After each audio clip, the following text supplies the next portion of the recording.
So here's my question to everybody today. At what capacity of your capabilities are you actually working? Right? At what capacity, percentage-wise, right? Percentage-wise, at what capacity are you actually working? 80%. 80%, okay.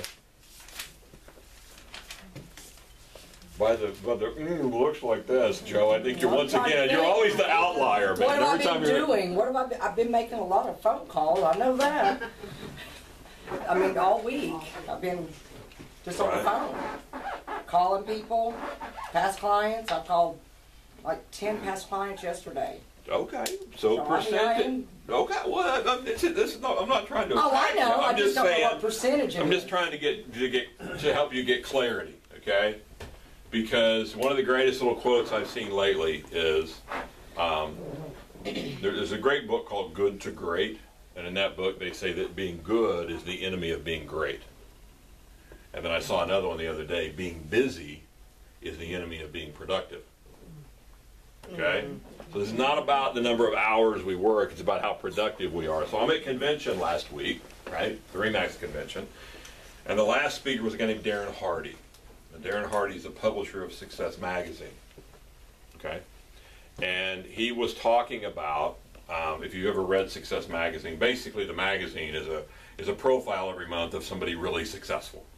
So he's had the ability to sit down with Steve Jobs, Warren Buffett, Richard Branson, Donald Trump. Those were the four that he laid out. And what he said that the common theme with all of these people and the key to their success was not what they do, it's what they don't do. That they have this clarity that I'm not going to do things that are not within my strategic mission at that time, whatever that may be. I'm not going to get sucked up into the nits and lice stuff that everybody else does. I'm going to operate at capacity. Okay? And Darren made a really interesting comment. Back in the day, he was a real estate agent.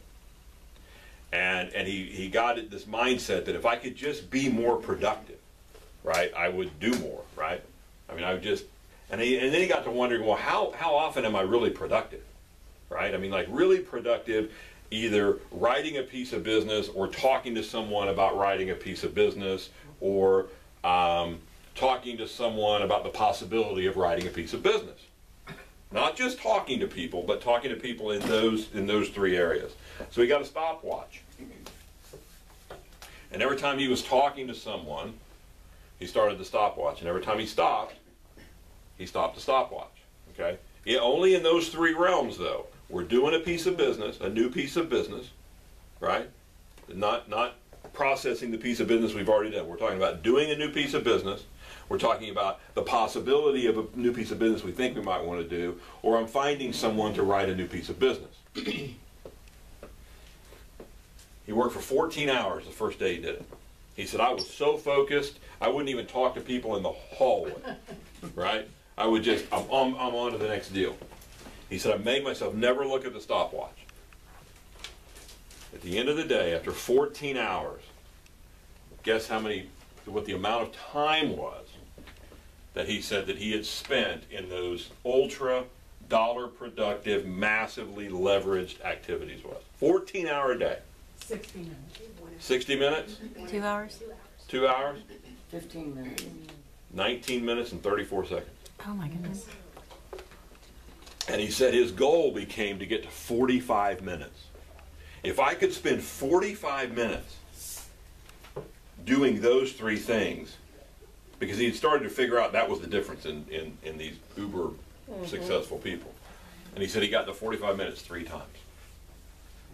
So that would be being massively leveraged.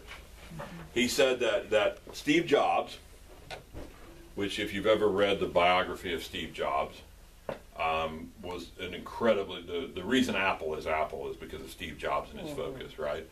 That Steve Jobs would work 3 hours a day, uninterrupted, 5 days a week, on the #1 priority of Apple at that given time. totally uninterrupted. Don't even bother trying to call him. He's working on the strategic initiative that we have in play right now. And Apple becomes this unbelievable company, right?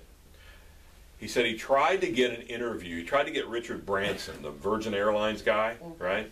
And Virgin, everything, Virgin Mobile and Virgin whatever. And he's trying to send somebody to Mars, I think, or something now. And he said he tried to get Richard Branson to speak. And they said, Mr. Branson is not speaking right now. And he said, he called him back. The company that he was representing said, look, we'll pay him whatever. And he called back and they said, money's not an issue.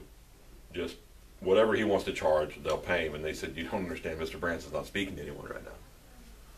And he called back again. He said, no, seriously, whatever. And he said, look, he has 6 strategic initiatives he's working on right now. If it's not one of the 6, he's not doing it. So unless you can figure out how to make your speech one of his 6 strategic initiatives, he will not come and talk to you because he's that focused. He said Warren Buffett's theory or strategy that Buffett still uses, he carries around a yellow legal pad every day.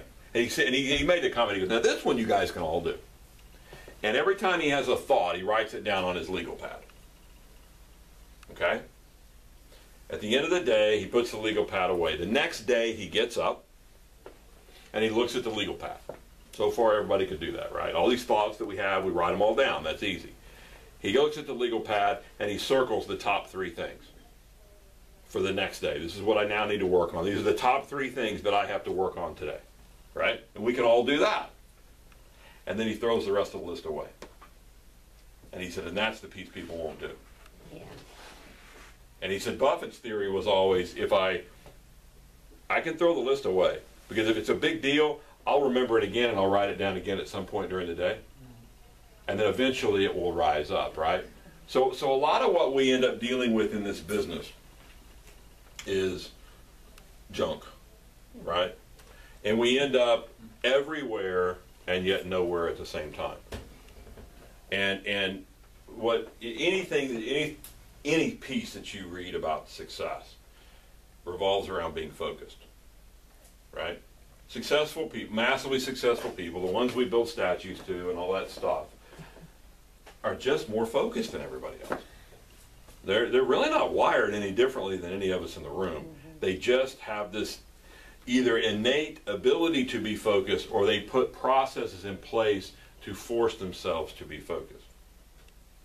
So if you're feeling stressed out with the number of hours you're working and you're not getting anywhere, right?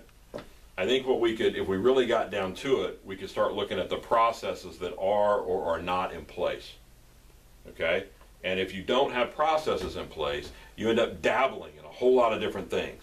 And the problem with dabbling in things is you can't go deep enough in your understanding, right? You can't know at a deep level all the 26 ways you can generate business as a realtor. You can only go deep on 2 or 3 items. So you have to get the clarity of what are the 2 or 3, I just talked to Catherine about this a while ago. What are the 2 or 3 things that you're going to do? Now let's really dig deeply into them and let's totally understand everything about that. And let's see where our business goes if we get that focus. I was one of those guys years ago, I was dabbling in all this different junk. I was holding a few opens, I was doing a little of this, a little of that, da-da-da. And I just it wasn't working for me. I wasn't making any money.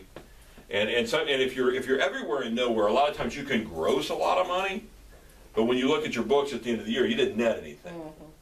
Because you're throwing money, you're chasing things. And we just got to get clear on a few key issues, all right? And one of the key issues that I think you have to focus on is this. How many listings must you always carry to truly be in the business? Right? 10.